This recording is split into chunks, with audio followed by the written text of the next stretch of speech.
Great. How are you doing? I am doing pretty well. Thanks, I'm thanks Beem. for yeah. Thanks for accepting my invitation and accepting to talk with me. Well, that's an honor. Uh, Thanks for the invitation. So I thought to introduce you to my audience. Okay. So can you please introduce yourself to my audience? Yes. My name is Beem Weeks. I am an author, a writer. I've written one novel, two short story collections, and a novella. I'm currently working on another novel, actually two novels, and several more short stories that I hope to have coming out this coming year. I live in Michigan, United States. I am 53 years old, and I've been writing pretty much my whole life. Before talking about that, can you put your camera little downwards so that you will be on completely on camera so that people can see you? How's Yeah, that? yeah, this is good. Okay. Yeah, Are you getting the light back here? yeah, the light is there. Hold on, I can take care of that. Yeah.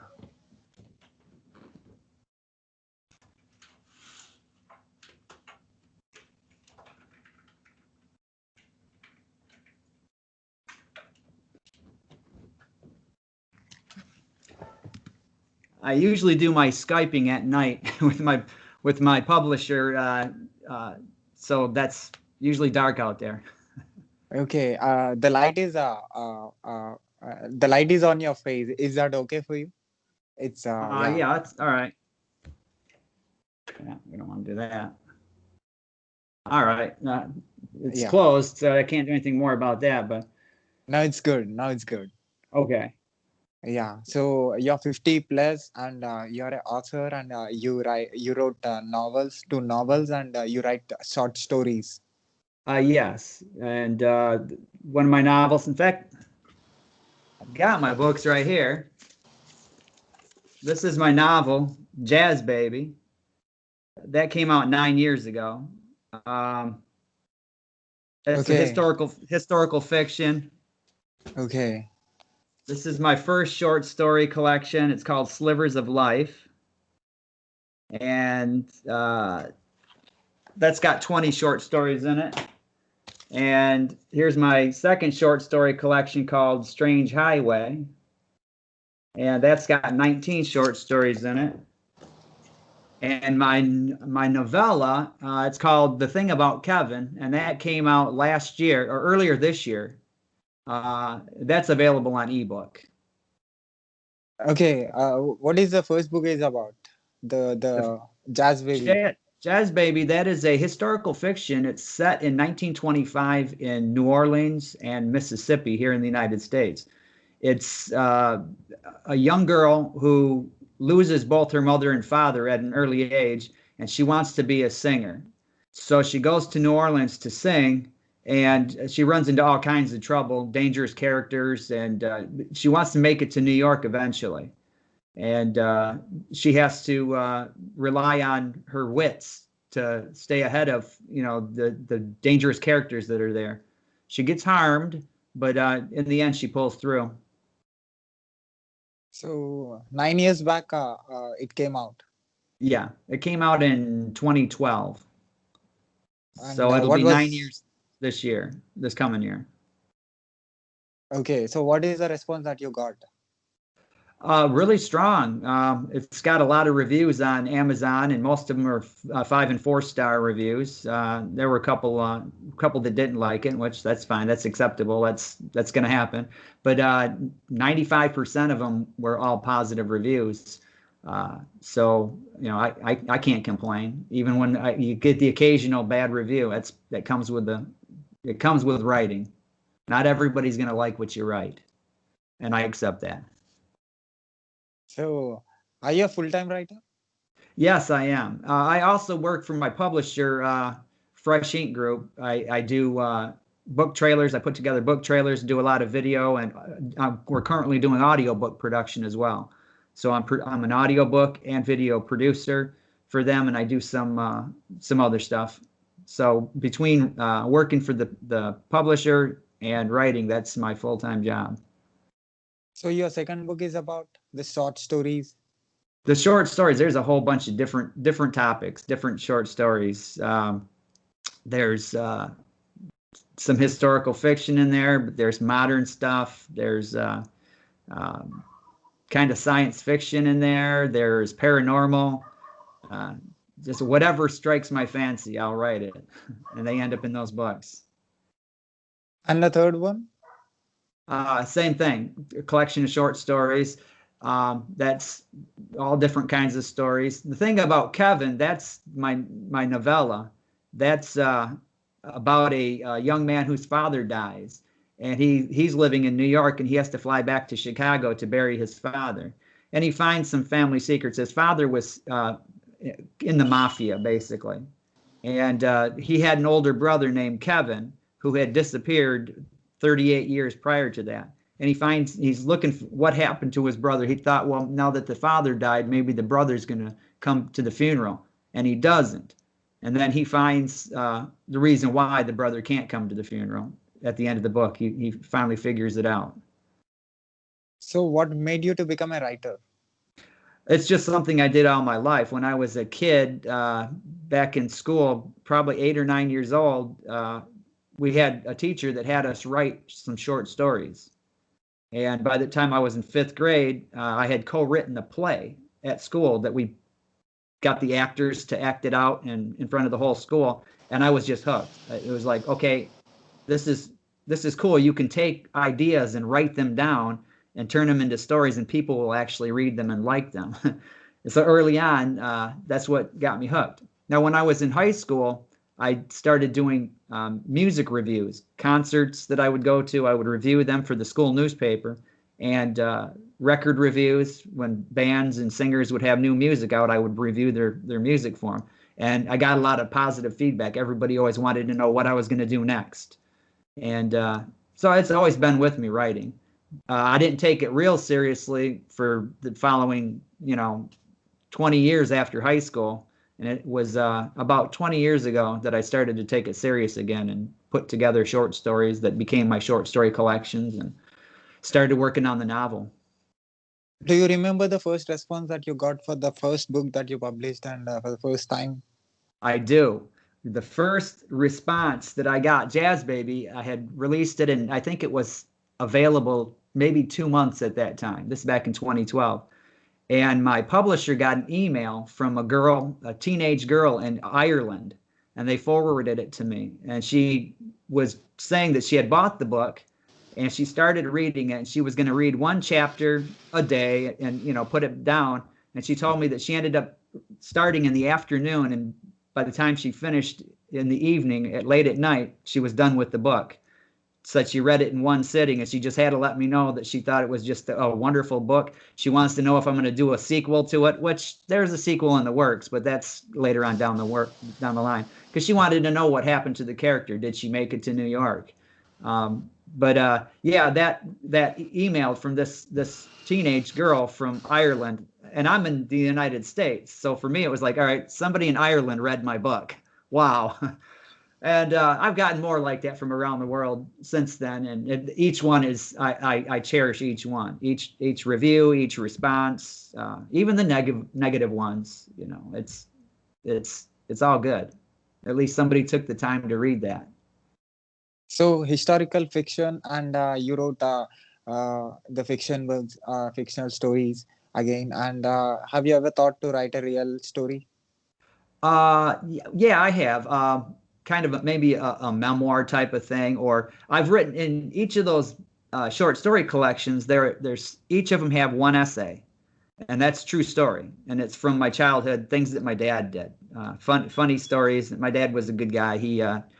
So I've also thought about that, doing a whole collection of essays of personal life experiences.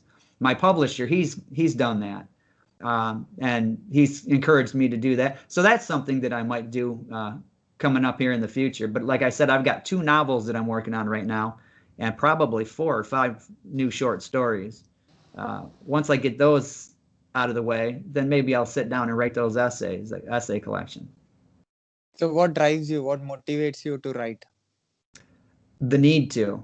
It's my mind is constantly working. It's constantly thinking of ideas for stories. I see stuff in life and think, yeah, that would make a good story, even though that's in real life. But put a little twist to it, and you can change a few things around, and really, it's just my mind. It's always there's characters in there, like with Jazz Baby. I started writing that, and it was like this: the main character, she became real almost because you're thinking, all right, how would she say this? What would she do here? If she was in this situation, what would her reaction be? And that's how my mind works. I love a good story, whether I write it or somebody else writes it, whether it's a book or a movie or a short film. I love a good story. So you will be getting different types of responses for the expressions of your through your book. So how you take that? The different responses. Yeah. Like I said, I mean, you're going to get most of my stuff, most of my books have positive reviews, 95% where they're 5 and 4 star reviews. Every so often you get one of those that where somebody will give you a 2 or 3 star review and say, I didn't really care for this story or whatever. And, you know, like I said, that's fine. They took the time to read it. And I appreciate that, even if they didn't like it. And as writers, any writer, no, Stephen King gets bad reviews from people who just don't like some of his stories. But he's a good writer. He's a great storyteller, but he's a good writer. And all writers go through that, where you're gonna find every so often somebody doesn't like your story. I accept it. It's that's part of the deal. You're gonna write and put it out there. Now, you don't want to get something that's brutal. I've never had a brutal review. I've seen some for other authors where somebody's telling them you're not good, you need to quit writing. You can't say that. Eventually, if they're not meant to write, they'll eventually figure that out and they'll find something that they can do. I've never had that. Usually it's, they liked the writing style, but they didn't care for the content, or they liked the story, but it didn't end the way they wanted it to end. I get that sometimes, especially with Jazz Baby. People wanted it to end a certain way, and I didn't end it the way they wanted it. I ended it the way I wanted it. And I left it open for a sequel, so, Are you But good yeah, in yeah. With the responses, I welcome all the responses. I mean, good, bad, somewhere in the middle. I'm good with it. Are you good in explaining your imagination? Am I good in explaining my imagination? You mean, can I take what I got in my head and put it on paper? Yeah. Yeah, I think so. That's one of the things that people in the reviews point out, is that I have a really good way of fleshing out the characters and fleshing out the story, of making it real. And there's enough of these reviews where people talk about that, that, okay, I think I'm pretty good at it. You express to impress, or you express because you want to express? I express because I want to express. I mean, I like I said, there's a need for me to write. If I have a story idea, and that's all it is, they're story ideas, that this is kind of interesting. Let me write this down. And if I think as I start to write it, if I think it's pretty good, where, other people might enjoy it, then I publish it. Or in the case of short stories, I sit on them until I've got enough of them to put into a collection. What is your favorite story? My favorite that I've written? Yeah. Oh, Jazz Baby. Easy. That was the first. That was the big one, and that's what most people online know me for, is Jazz Baby. Can I put the title for this video as chatting with Jazz Baby? Chatting with Jazz Baby. Is that what you call this? Because Jazz Baby is your imagination. That is you. Yeah. I mean, yeah. She was just the character that popped into my head, and then the story took off. You're the creator. I'm the creator. Yeah. But I think sometimes this fictitious character, she was the creator, because I mean, there were times where at 3 o'clock in the morning I'm asleep and an idea would come to me and I'd have to wake up, and I kept a notepad by my bed. So I always wrote these things down so I wouldn't forget it. And it was just one of those things. When I'm really into the groove for writing the story, that tends to happen. I'll wake up in the middle of the night with an idea, not just with Jazz Baby, but with all my stories. Uh, Have but have you yeah. have you thought that you will get 95% of the positive review for the expression of yours while waking up in the night and writing it? No, I do. As a matter of fact, when I first started writing Jazz Baby, I didn't have any intention of publishing it. None. It was just, I'm going to write this story. I was taking a creative writing course just as a refresher because I had stopped writing for about 15, 20 years. I had other things to do. I was working all the time, and then I got some time to where I would start writing again. And I took this creative writing course, and I started writing Jazz Baby and sharing it with the guy that became my publisher. And by the end of the book, the manuscript, he said, "This is good. We need to get you published." So it was his idea to publish it. And I thought, well, there might be a couple of people that like it, but you kind of wonder how people are going to react. You spend that time writing this and you put it out there for the world to read. And I mean, it could go either way. They could love it or they could hate it, or they could fall somewhere in the middle and, not care either way. But no, I never thought that, I was going to get a lot of positive reviews. But there they are. So, what is your favorite genre? My favorite genre, probably historical fiction, slice of life. I think that's just everyday living. Somebody has a story to tell. You've got a story to tell. The neighbor's got a story to tell. And it doesn't have to be where some superhero comes in and flies around and, whatever. Or it doesn't have to be where it's a bunch of gangsters and things like that. But it could be. You never know. It could just be somebody who is living their life and they've got something on their mind that nobody else knows about because they don't talk about it. That's slice of life. That's probably my favorite. A lot of my short stories are slice of life. They're just everyday people living lives. But there's always a little twist in there. I try to put a little twist in each of my stories. Do you have anything that you didn't say and you wanted to say badly in coming days? Anything that I want to say Through your book? Through my book. Actually, no, I don't really put messages in my stories. But there's usually are messages, and it's basically, hey, how you treat other people, that's the way you're going to be treated. If you want respect, you have to show respect. If you want people to care about you, you have to care about other people. That's kind of a theme through many of my stories. That's what it's about. It's you got the good person and the bad person, and the good person's trying to do what's right, and then you got the bad person, and through the good person, maybe the bad person sees that maybe I need to change. There's a lot of that in there, but I don't preach it. It's not where I'm gonna hammer somebody over the head with, hey, be nice. It's it's just there. Look, if you want people to like you and be nice to you, like them and be nice to them. That's how that works. What is working for you? What is working for me? In terms of what? Creating or Everything. everything? For me, my faith in God. That's working for me, which right there is my foundation. And then after that, it's just writing, especially with the writing what I want. There's people that, case in point, with Jazz Baby, I received, not a whole lot, but I received quite a few comments from people who are saying, well, you should have had it end like this. Even people that are close to me, I would have ended it like this. Well, then it wouldn't have been my story. I ended it the way because that ending just kind of cuts off where, all right, what happened to her? Did she make it to New York? That's what everybody wanted to know. And I did that on purpose because I have this idea for a sequel. But what works for me is writing what's in my head, what's in my heart. I can't write based on somebody else's ideas because then it's not my story.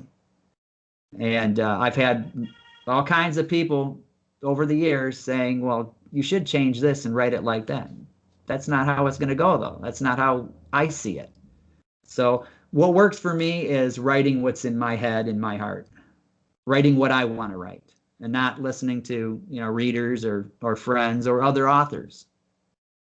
And So that works for me. that's what my next question is. Will you take the positive responses that you get for your books Oh, seriously? I take the positive and the negative responses. They're Seriously? seriously. Oh, I do. Seriously, I do. Because that's somebody who's a reader. They took the time to read this, and what they have to say is important. Okay, this is how the book affected them. Now, as I said, I'm fortunate that 95% of my reviews, people have really enjoyed them. But you look at the ones where somebody was a little critical or a little negative, I'm going to listen to what they had to say. In fact, I've even used that for uh, the stories that followed Jazz Baby. All right, well, people didn't care so much for that, and I kind of see on some of these things. So I tweak my writing style for the next story and go from there. So I've taken seriously the even the critical comments. It's So that's how we grow as writers. That's how we grow as people. will you change the way you are affecting people after listening to the positive responses? Will I change? No. I'm not going to change something, change whatever. I mean, I take into consideration certain things. And like I said, I've made some tweaks here and there based on people's comments, but there's not a wholesale change. No. Yeah. At last, do you have anything to say about your books and about yourself, and any good words, anything to say to the world who watches this video from anywhere on this planet? Okay, well, here's what I have to say. If you enjoy a well-written story, I think I accomplished that. My work is available everywhere online, Amazon, Barnes and Noble, Google Books, Kobo, all that stuff. Most of them are in hardcover, paperback, and ebooks, all ebook formats, except for the thing about Kevin. That's just an ebook format. But I try to tell a good, honest story when I write my stories, whether it's a short story, a novel, an essay. I try to tell something that's going to entertain the reader. I don't want to put something out there and hear that, well, your stories are terrible and nobody is entertained by them. I want to hear that that was a good, entertaining story. So I try to write stories that are that way, that are going to pull people in and make people care about the characters. I think that's important too. And that seemed to be the thing with Jazz Baby, was that people cared about that character. They worried about her. Go and read some of those reviews where they were fearful for her safety when she was putting herself in these bad situations and whatnot. But I think that's it. Is something I could say about my books is that I write meaningful characters. I write stories that will hopefully entertain the reader. So I'll put the your books are in Amazon. Yes, they are. So I'll put your books in my storefront, uh, and Okay. uh, and I'll put the link in the description of this video. People who watches this video can buy your book. All right. I appreciate that. And yeah, send me a link to this video when you put it on there, and I'll share it all across my social media.